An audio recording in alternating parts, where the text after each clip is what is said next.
Bonjour à tous, bienvenue sur cette chaîne, j'espère que vous allez tous bien. Aujourd'hui j'avais envie de vous parler de l'amour. Savez-vous ce qu'est l'amour? Savez-vous vraiment ce qu'est l'amour? Savez-vous aimer? Et pour vous, c'est quoi aimer?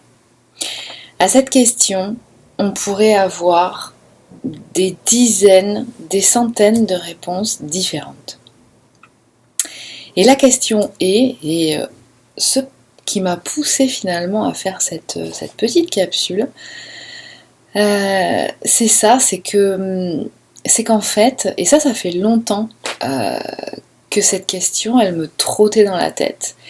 Et puis de par mon métier, je me rends compte qu'au final, cette question, elle est pertinente. C'est qu'en fait, beaucoup de gens ne savent pas ce qu'est l'amour.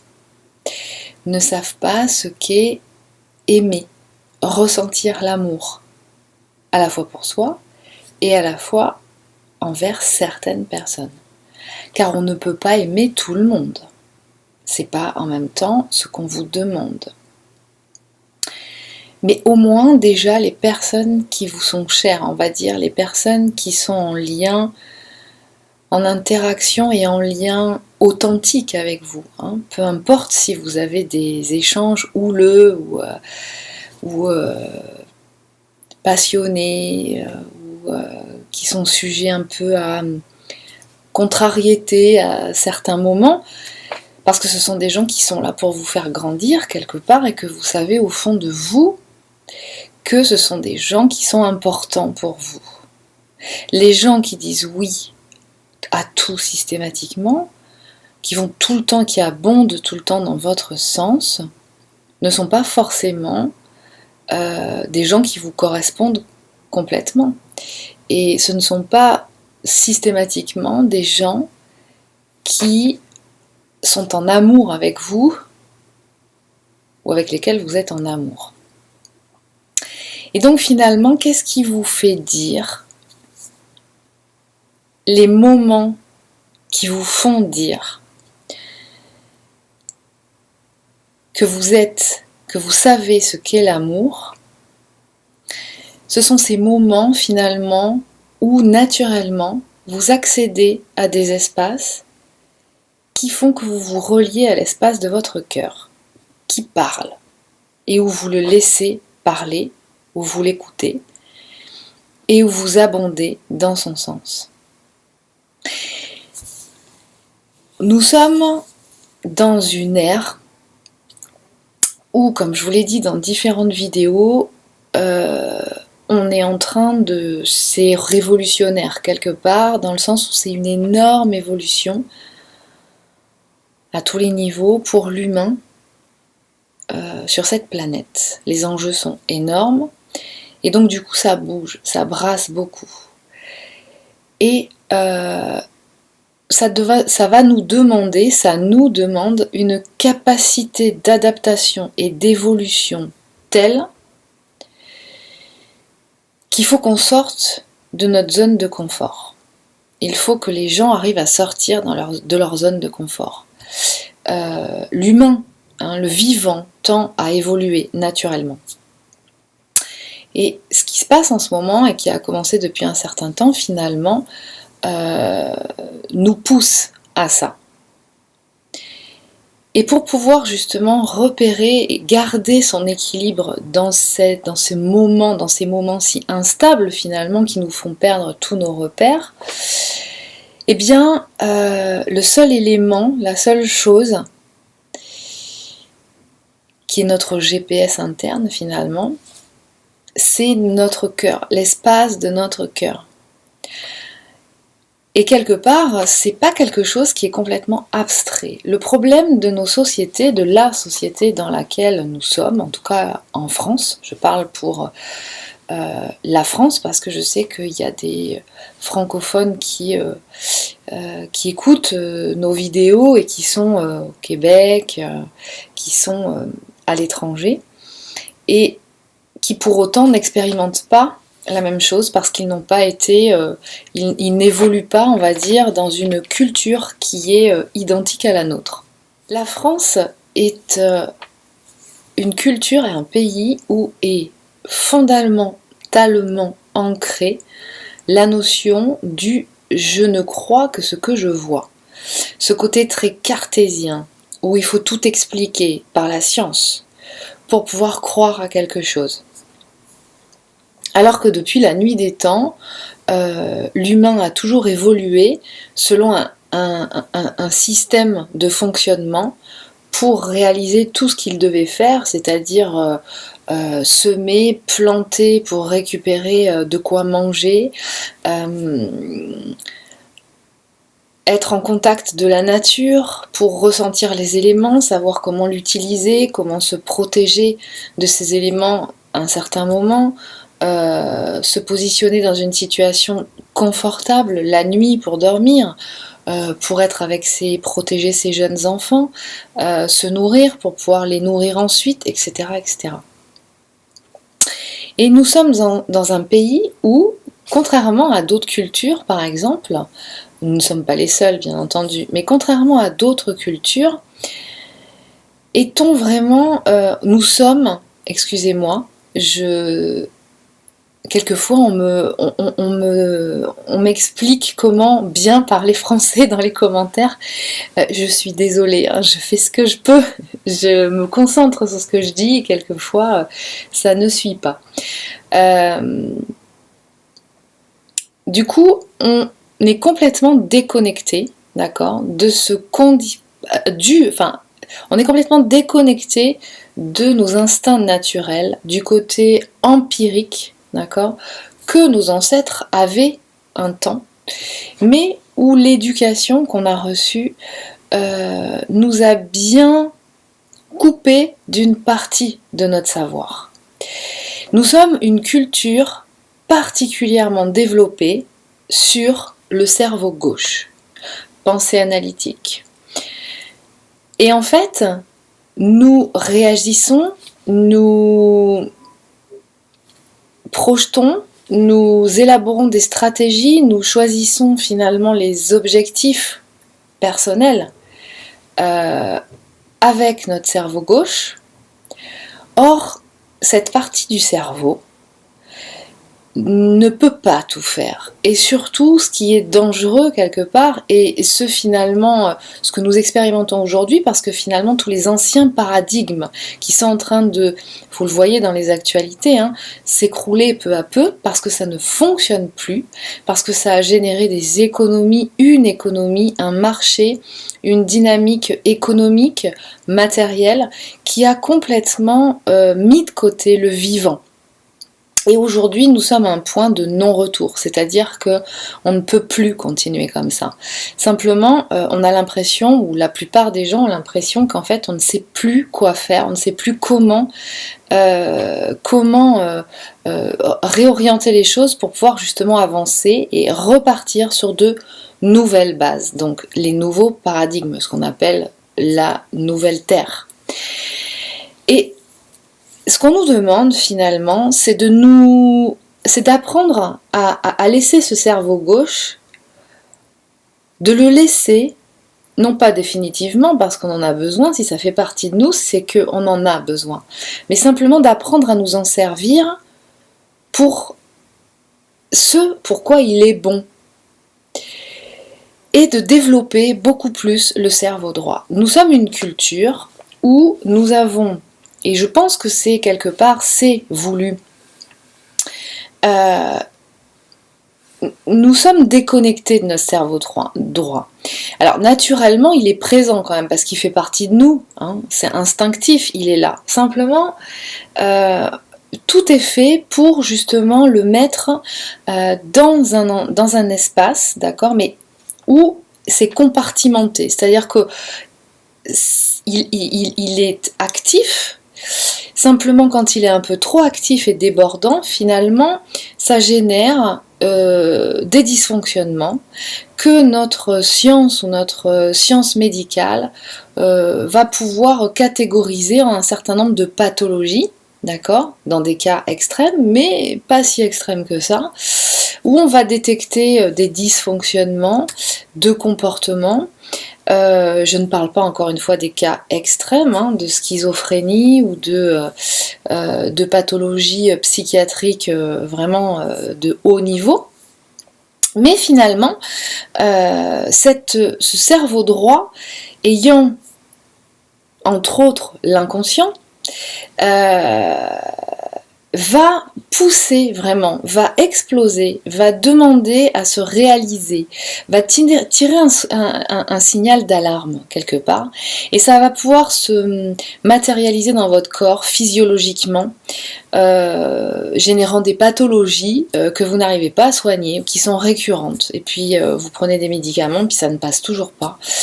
Et en fait, vous vous rendez compte que c'est dû au bout d'un certain temps, ou vous ne vous en rendez pas compte d'ailleurs, ça peut aussi arriver, qu'en fait, c'est ni plus ni moins que des choses, des dons, des compétences, un savoir très positif dont vous êtes détenteur, mais où vous ne vous êtes pas autorisé et on ne vous a pas autorisé, jeune enfant en tout cas, à pouvoir les dévoiler et apprendre à les maîtriser surtout, pour ne pas en avoir peur.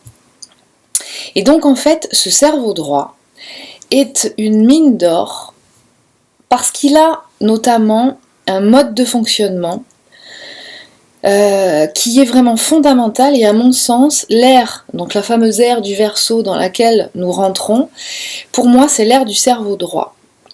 En tout cas dans nos sociétés, dans notre culture, ça va être la possibilité de pouvoir se reconnecter à cette partie de nous qui est en lien avec l'inconscient, qui est en lien avec l'ARN, l'ADN, et une chose aussi très importante qui fait partie de nous, dont les scientifiques aujourd'hui ont apporté la preuve que c'était un cerveau à lui tout seul, le cœur.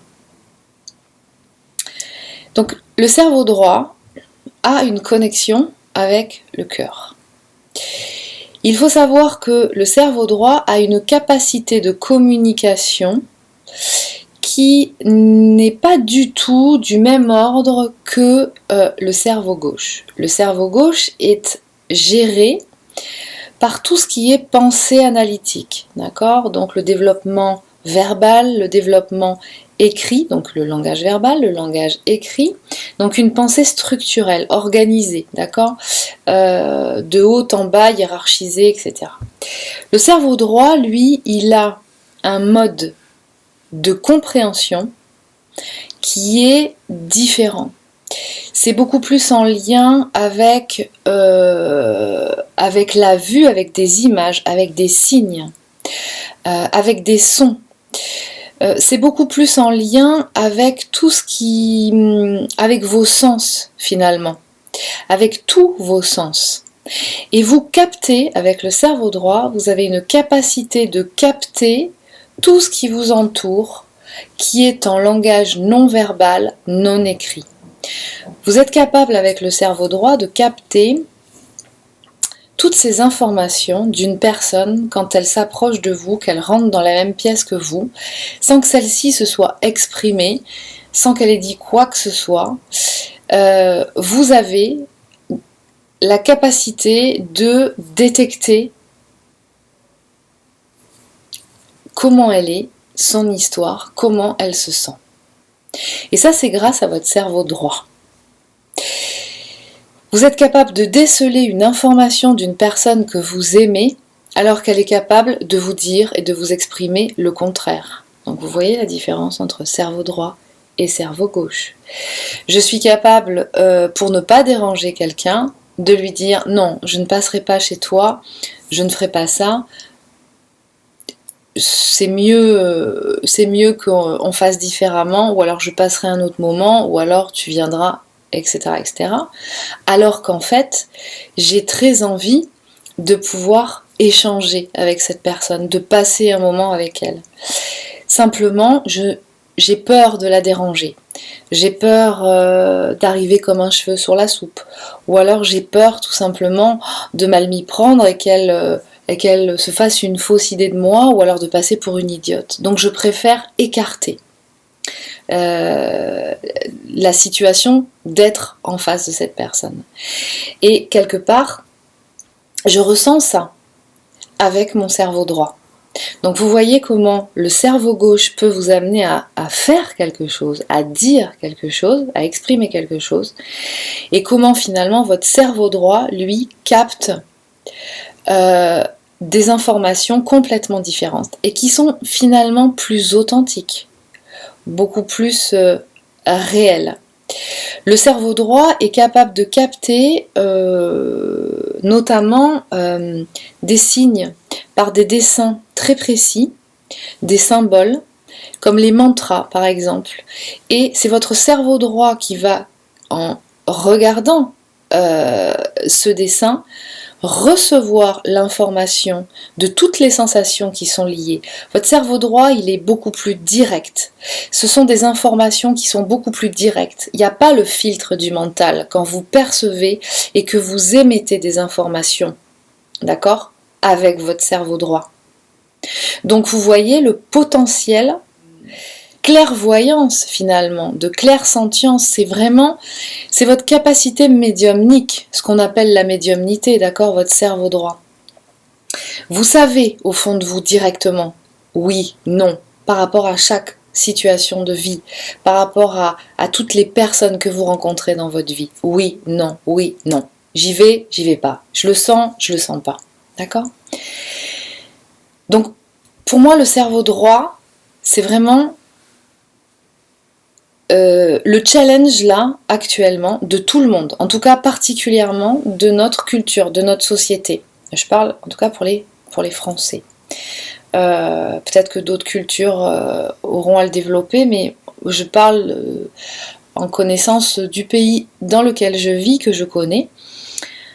Et donc en fait, finalement, qu'est-ce qui se passe ? Vous avez un conflit entre vos deux cerveaux, entre vos deux hémisphères, dans votre fonctionnement neurologique finalement, qui vous pousse à faire des choses dans votre vie, à choisir certaines personnes, à vous retrouver en contact avec certaines personnes, alors qu'en fait, il n'y a pas d'amour. Ce n'est pas ça l'amour. Donc, vous voyez quelque part comment l'ego blessé finalement, qui a été généré par tous nos conditionnements familiaux, sociaux, culturels, si vous êtes une femme, si vous êtes un homme, quels ont été vos modèles dans votre enfance, donc des adultes qui ont été vos tuteurs finalement, hein, parce que c'est pas forcément vos parents naturels, on va dire biologiques qui vous ont accompagné, mais les adultes qui ont été vos tuteurs à ce moment-là ont été des modèles pour vous, que vous le vouliez ou non. Et donc quelque part vous vous êtes construit entre guillemets, c'est-à-dire que vous avez évolué avec des conditionnements qui peuvent aussi venir d'autres sphères, d'accord, qui sont conflictuels avec finalement ce que vous dégagez à l'intérieur de vous, ce qu'il y a dans l'espace de votre cœur, c'est ce qu'est l'amour. Il sait naturellement. Donc pour savoir ce qu'est vraiment l'amour, ça passe pas forcément par des mots, par des textes écrits, par des gens qui vont vous expliquer dans le détail par quoi ça passe. C'est vraiment apprendre à vous reconnecter à cet espace-là et de ressentir les choses, de ressentir tout simplement ce que ça vous fait. Et ça, vous pouvez le faire surtout une fois que vous vous êtes débarrassé, que vous avez soigné vos blessures émotionnelles. La plupart des gens, les 3/4, encore une fois je ne donnerai pas de chiffres, hein, je rappelle que mon métier n'est pas statisticienne, d'accord ? Donc je ne peux pas vous donner des chiffres, mais je pense que en ayant un point de vue un petit peu Moi, à mon niveau, au niveau de mon métier, je reçois pas mal de gens, j'écoute beaucoup de gens, je lis, après je vais dans la rue, je fais ma vie, j'écoute mes enfants, des adultes qui les entourent, je peux échanger, je peux capter des informations. Et ce que je ressens, ce que j'entends, c'est qu'en fait, les 3/4 des gens ne sont pas connectés à leur cœur parce qu'ils sont empêchés par les blessures qui les ont meurtris et qui continuent de les meurtrir. Et donc en fait, on se retrouve avec une société de gens qui ont le cœur fermé, de se protéger, de peur, de souffrir, parce qu'ils ont déjà vécu des choses désagréables. Et que comme ils ont expérimenté l'amour, et quand on est enfant, quelque part, on est très spontané. Donc, on sait ce qu'est l'amour. On ne sait pas l'expliquer, mais on le ressent. Quand on a eu la chance, bien entendu, de se retrouver dans une famille où au moins l'un des parents ou l'un des adultes était aimant vis-à-vis de soi, ce qui n'est pas le cas de tout le monde, bien entendu. Mais il y a bien eu, à un moment donné, très tôt, dans votre entourage, enfant qui vous a amené justement ce soutien, où vous avez ressenti l'amour.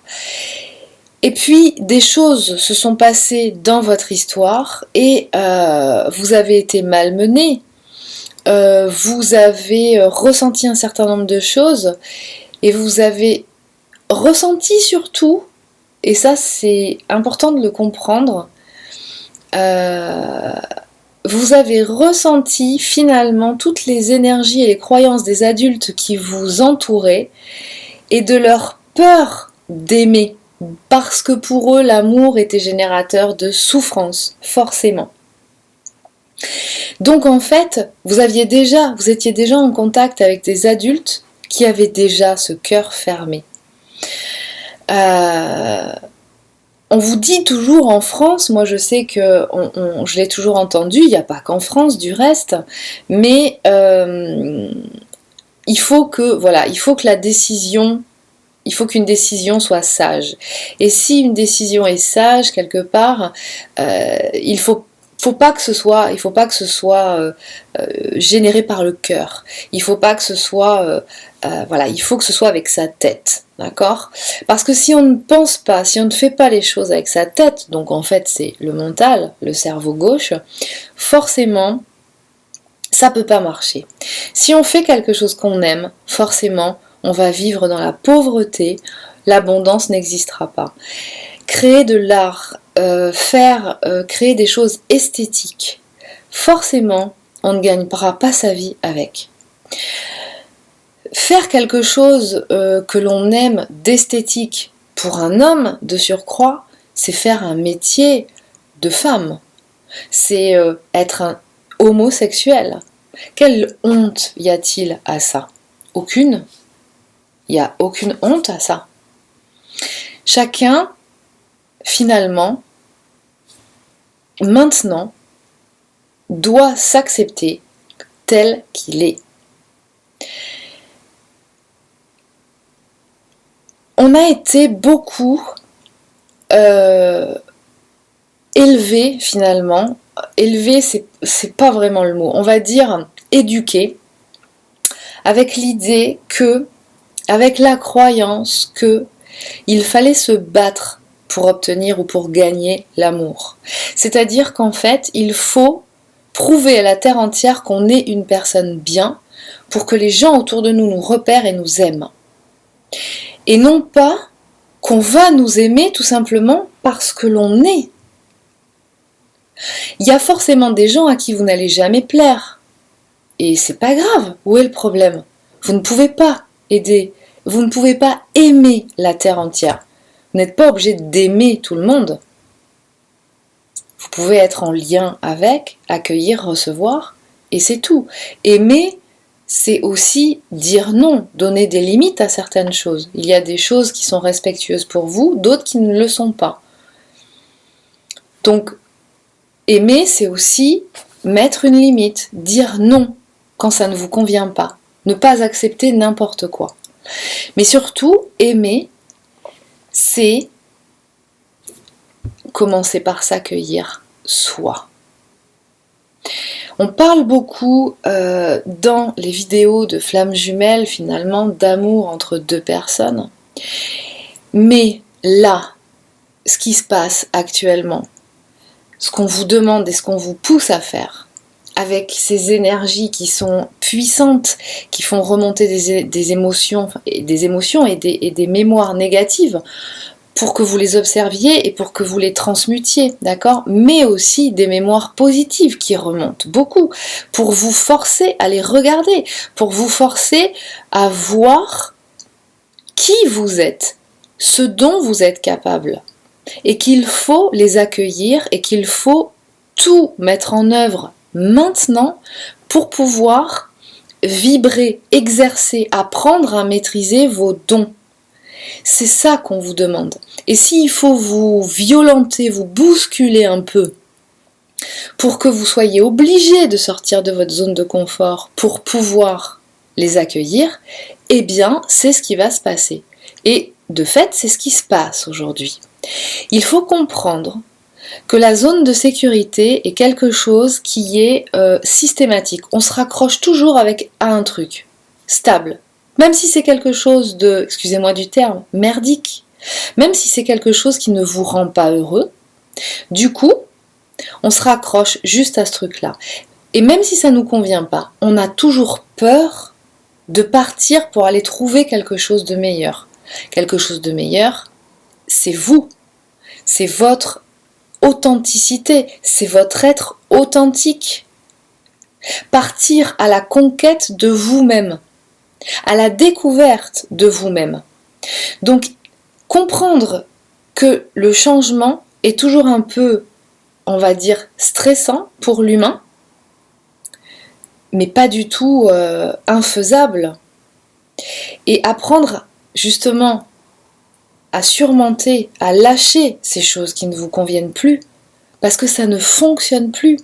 Parce que vous vous retrouvez probablement beaucoup, pas tous, mais beaucoup, dans des situations que vous n'arrivez pas à quitter, mais qui ne vous rendent pas heureux, et où finalement vous avez beaucoup travaillé ces dernières années pour pouvoir atteindre cet objectif, et une fois que vous y êtes dans ce projet, vous vous rendez compte qu'en fait pour autant vous n'êtes pas heureux, ça ne vibre pas.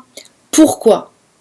Parce que ça ne vous correspond pas, parce que ça ne vibre pas là dans cet espace, l'espace de votre cœur. Alors c'est où le problème ? Eh bien c'est que vous ne saviez pas ce qu'est l'amour jusqu'à présent. Pour X raisons, parce qu'on ne vous l'a pas appris, parce que vous êtes parti sur des mauvaises pistes, parce que pour vous peut-être l'amour c'était avoir une sexualité avec quelqu'un, être amoureux. Pour moi être amoureux, c'est pas être en amour. Être amoureux, c'est un état, une émotion, qui peut arriver comme ça peut repartir. Et ça, on pourrait l'avoir avec plein de personnes, même en une seule année. Être amoureux, d'accord ? On peut être amoureux d'une situation, on peut être amoureux de quelque chose qu'on aime bien réaliser, et puis à un moment donné, ça passe. Vibrer l'amour, c'est complètement différent. C'est quelque chose de plus profond, de plus puissant, de plus stable. C'est pas quelque chose forcément de fulgurant, de passionnel, d'un coup comme ça qui retombe tout de suite. Pour savoir finalement ce qu'est l'amour, eh bien la première chose, votre premier challenge finalement de l'année 2019 là, à mettre en œuvre dès maintenant, c'est commencer par vous aimer, vous. Aimez-vous vous-même. Accueillez-vous. Accueillez-vous dans tout ce que vous êtes, même avec vos parts d'ombre. Vos parts d'ombre font partie de vous.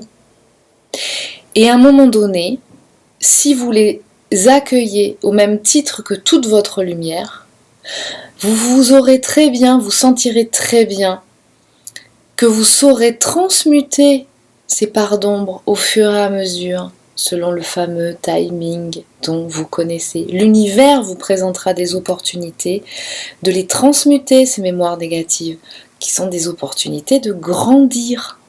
Et les gens qui sont à votre contact, l'autre polarité qui vous correspond est là pour vous faire remonter vos parts d'ombre, parce qu'il est difficile de les accueillir soi-même et même des fois de les observer soi-même. Et il vous donne, ou elle vous donne l'opportunité justement de pouvoir les observer pour pouvoir ensuite les transmuter. C'est un cadeau. Si vous le voyez de cette façon, c'est un cadeau. Et c'est quelque part, je pense, de cette façon qu'il faut le voir. Donc aujourd'hui, ce qu'on vous demande, c'est de vous accueillir, c'est de vous d'apprendre à vous aimer vous-même. L'amour inconditionnel, il commence à votre niveau. L'amour inconditionnel, c'est-à-dire l'amour libéré de tous vos conditionnements. D'accord ? L'amour libéré de tous vos conditionnements, tous les conditionnements sociaux, familiaux, culturels. Tout ce qui ne vibre pas en vous, qui n'est pas authentique, qui n'est pas en lien avec l'espace de votre cœur. Commencez par vous accueillir, par accueillir vos parts de lumière et vos parts d'ombre. Tant que vous laisserez vos parts d'ombre d'un côté ou vos parts de lumière de l'autre, vous ne serez pas complet. Vous ne saurez pas être indulgent vis-à-vis de vous-même. Donc commencez par vous aimer, commencez par vous accueillir. Accueillir vos dons, accueillir vos compétences, accueillir votre droit à l'erreur.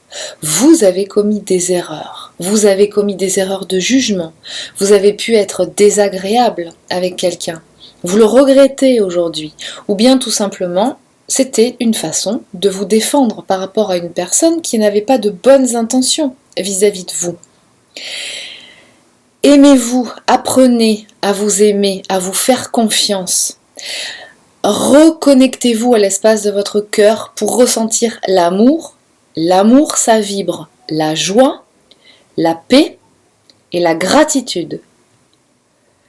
Et donc, apprenez à détecter ce qui vous fait vibrer ça dans votre matérialité. Apprenez à vous reconnecter à l'espace de votre cœur, à développer ce cerveau.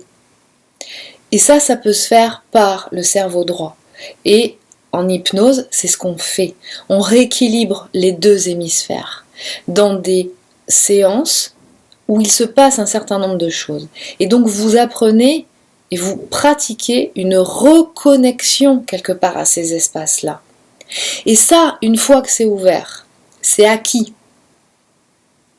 C'est acquis et vous savez par où passer pour pouvoir continuer à entretenir tout ça. Et l'objectif, c'est que vous arriviez à retrouver à l'intérieur de vous l'espace dans lequel vous allez retrouver votre stabilité. Et plus jamais vous n'aurez besoin de retrouver dans l'autre, en les autres, ce besoin d'assurance, ce besoin qui vous aime à tout prix, ce besoin qui vous valide à tout prix, ce besoin qu'il vous dise que ce que vous faites c'est bien, que ce que vous dites c'est bien, ce besoin qu'ils vous prennent en considération. Vous n'aurez plus besoin de ça parce que vous aurez retrouvé cette assurance et cette confiance en vous. Vous savez que vous avez le droit de vous planter, vous savez que vous pouvez dire des bêtises, mais que tant que vous vous en rendez compte et que vous rectifiez le tir, il n'y a pas de mort d'homme.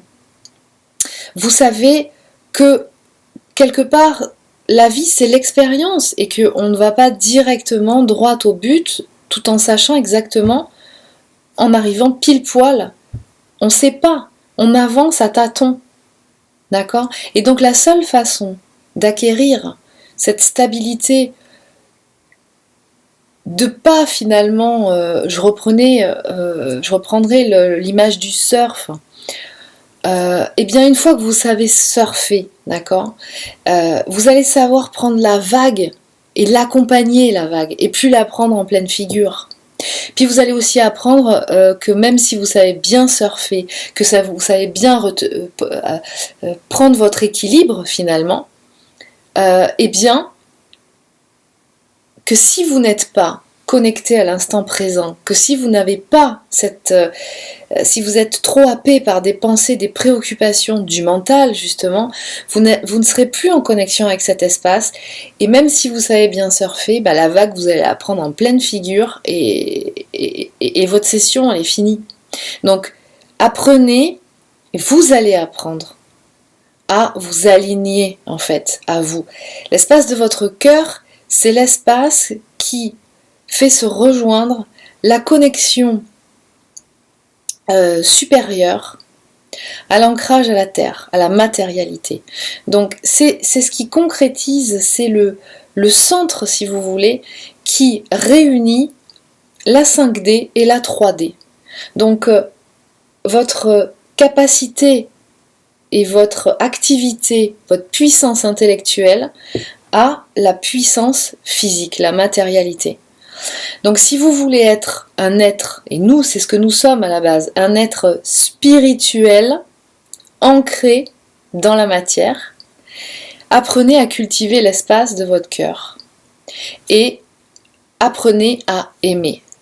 Aimez-vous, accueillez-vous, et quand vous serez accueillis, quand vous vous aimerez vous verrez qu'avec votre autre polarité, celle qui vous correspond, eh bien, les choses vont s'équilibrer et vous allez pouvoir concrétiser, si ce n'est pas déjà fait, en tout cas stabiliser votre association dans la matière.